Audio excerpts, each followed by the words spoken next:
Kita akan langsung bahas pemirsa bersama dengan sejumlah narasumber dari berbagai perspektif yang sudah kami hadirkan maupun melalui sambungan virtual. Kita akan sapa terlebih dahulu. Di sebelah kanan saya ini ada Pak Smith Al-Hadar, pengamat Timur Tengah. Assalamualaikum, selamat malam Pak Smith. Waalaikumsalam. Sehat? Sehat. Alhamdulillah. Di sebelah Pak Smith ini juga sudah hadir pengamat hubungan internasional UI, ada Mas Agung Nurwijoyo. Selamat malam Mas Agung. Selamat malam Mbak. Sehat Mas Agung? Alhamdulillah sehat. Oke, selain dua narasumber yang ada di studio ini juga kami sudah terhubung melalui sambungan virtual Zoom. Ada Pak Cepi Hakim, mantan Kasau. Selamat malam Pak Cepi. Selamat malam, selamat malam. Terima kasih sudah hadir di Apa Kabar Indonesia Malam. Saya mau ke Pak Smith terlebih dahulu. Pak Smith, ini kan gencatan senjata sedang berlangsung ya sejak 24 Juni lalu. Apakah gencatan senjata ini bisa disebut hanya basa-basi atau jeda sementara sebelum akhirnya kedua negara ini akan kembali memanas, atau sebetulnya mereka sedang menyiapkan strategi penyerangan berikutnya? Ya, perang di antara Iran, Amerika Serikat dan Israel ini memang perang yang tidak diinginkan, dan semua ingin agar perang itu tidak membesar. Tetapi saya melihat bahwa gencatan senjata ini rentan untuk dilanggar begitu. Ya, dilanggar karena beberapa hal ya. Yang pertama, tadi seperti kata Netanyahu itu, misi Israel untuk menghancur leburkan program nuklir Iran itu tidak cukup berhasil lah. Menurut berbagai sumber itu kehancuran yang terjadi dari pemboman Amerika Serikat itu hanya tidak signifikan. Okay. Bahwa dalam beberapa bulan ke depan Iran bisa membangun kembali atau memulihkan. Nah, rentannya gencatan senjata ini disebabkan oleh beberapa hal yang membuat program nuklir Iran ini semakin sulit diselesaikan. Yang pertama, reputasi Amerika Serikat itu tercoreng gitu. Kesepakatan nuklir Iran tahun 2015 itu dipelopori oleh Amerika Serikat bersama 5 kekuatan dunia lainnya. Dan ketika itu ditandatangani tahun 2015 di zamannya Presiden Barack Obama dengan Iran, itu sampai 2018 itu berjalan baik. Okay.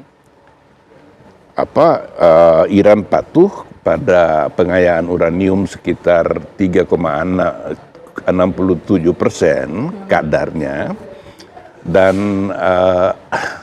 dia bersedia dijaga ketat, diawasi ketat oleh Badan Atom Energi Internasional, itu IAEA. Lalu 2018 Donald Trump mundur, Presiden Amerika Serikat mundur dari kesepakatan yang dibuat. Nah, ternyata Iran belajar bahwa Amerika Serikat ini nggak bisa diandalkan. Perjanjian yang telah dibuat. Yang kedua, Iran belajar bahwa ternyata dengan memiliki seperti Korea Utara, dengan memiliki nuklir, ternyata Amerika Serikat nggak berani berperang. Yang ketiga, Iran melihat bahwa waktu itu Libya di bawah Muammar Gaddafi pada waktu itu juga sedang membangun senjata nuklir. Dan begitu ditekan dan Libya bersedia meninggalkan program, ternyata dia diserang. Itu analisa yang ditangkap oleh Pak Smith. Saya mau lihat kacamata dari Pak Cepi Hakim tentunya. Dari kacamata militer, seberapa realistis Anda melihat, percaya bahwa gencatan senjata ini juga akan bertahan lama melihat situasi yang sedang berlangsung saat ini, Pak Cepi? Ya, baik.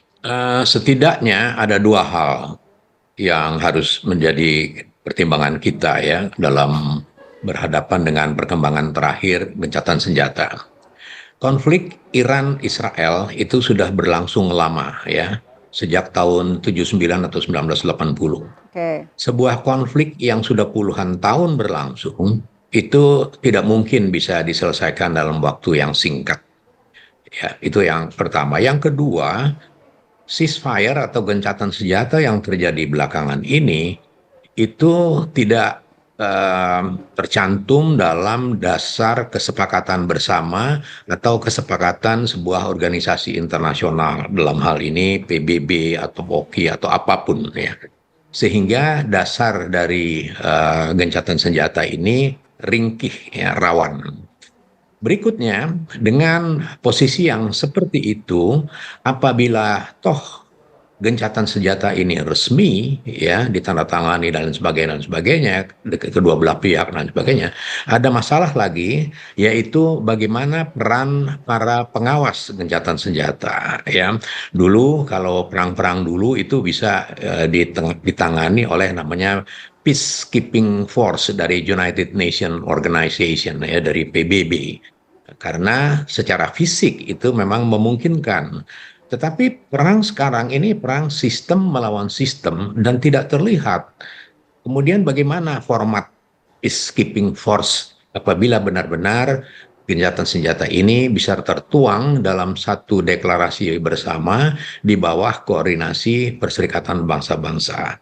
Jadi untuk sementara tiga hal itu menunjukkan kepada kita bahwa ceasefire atau gencatan senjata ini mungkin seperti main basket, ini time out ya, mungkin ya. Dan sekali lagi yang melatar belakangi adalah nuclear weapon sebagai senjata pemusnah massal. Sementara itu yang bisa saya sampaikan terlebih dahulu.